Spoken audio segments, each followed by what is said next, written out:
తెలుగు తమిళ ప్రేక్షకులకు పెద్దగా ఇంట్రొడక్షన్ అవసరం లేని భామ రాజోలు సుందరి అంజలి. ఈ భామ లీడ్ రోల్లో నటిస్తున్న తెలుగు వెబ్ సిరీస్ బహిష్కరణ.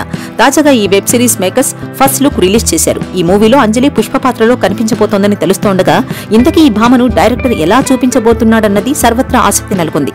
అంజలి అనన్య నాగళ్ల కాంబోలో వకీల్ సాబ్ వచ్చిన విషయం తెలిసిందే. ఈ కాంబో రిపీట్ అవుతుండటంతో ప్రేక్షకుల్లో క్యూరియాసిటీ పెరిగిపోతోంది.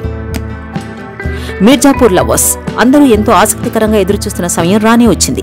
ఇప్పటికే 2 సీజన్లతో ప్రేక్షకులను ఆకట్టుకున్న ఈ మీర్జాపూర్ లవర్స్ సిరీస్ లోని 3వ సీజన్ ఈ రోజు నుంచి అమెజాన్ ప్రైమ్ వీడియోలో స్ట్రీమింగ్ అవుతోంది. ఉత్తరప్రదేశ్ లోని ఒక ఊహాజనిత మీర్జాపూర్ అనే ప్రాంతంలో ఈ కథ మొత్తం తిరుగుతూ ఉంటుంది. ఒక గ్యాంగ్ స్టార్ డ్రామా సిరీస్ గా తెరకెక్కిన ఈ 3వ సీజన్ ప్రేక్షకుల్ని ఎంత మేరకు ఆకట్టుకోబోతోంది అనేది చూడాలి మరి. జగదేక వీరుడు, అతిలోక సుందరి, అంజీ చిత్రాల తర్వాత చిరంజీవి చేస్తున్న సోషియో ఫ్యాంటసీ సినిమా విశ్వంభర. ఈ సినిమాపై ఆడియన్స్ లో అంచనాలు ఓ స్థాయిలో ఉన్నాయి. వచ్చే ఏడాది సంక్రాంతి కానుకగా విడుదల కానున్న ఈ సినిమా షూటింగ్ ప్రస్తుతం శరవేగంగా జరుగుతోంది. కథాపరంగా ఈ సినిమాకు VFX చాలా అవసరం. అందుకే అత్యున్నత స్థాయిలో విజువల్ ఎఫెక్ట్స్ తో ఈ సినిమాను తెరకెక్కిస్తున్నారు. ఇదిలా ఉండగా తాజాగా మేకర్స్ ఈ సినిమా డబ్బింగ్ పనులను కూడా మొదలుపెట్టారు.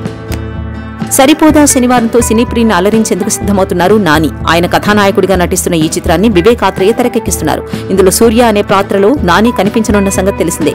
ఆ పాత్రకు సంబంధించిన 2వ లుక్ ని మేకర్స్ విడుదల చేశారు. శనివారాల్లో యాక్షన్ కోణంలో హింసాత్మకంగా కనిపించే సూర్య మిగిలిన రోజుల్లో ఎలా ఉంటాడన్నది ఈ ప్రచార చిత్రంతో చూపించారు. ప్రస్తుతం ఈ చిత్రం ముగింపు దశలో ఉండగా ఆగస్టు 29న థియేటర్లలోకి రానుంది. బెంగళూరు రేవ్ పార్టీ కేసు సృష్టించిన సంచలనం అంతా ఇంత కాదు. తాజాగా యాంకర్ రోహిణి కూడా రేవ్ పార్టీలో అరెస్ట్ అయినట్టు ఓ వీడియో సోషల్ మీడియాలో వైరల్ అవుతోంది.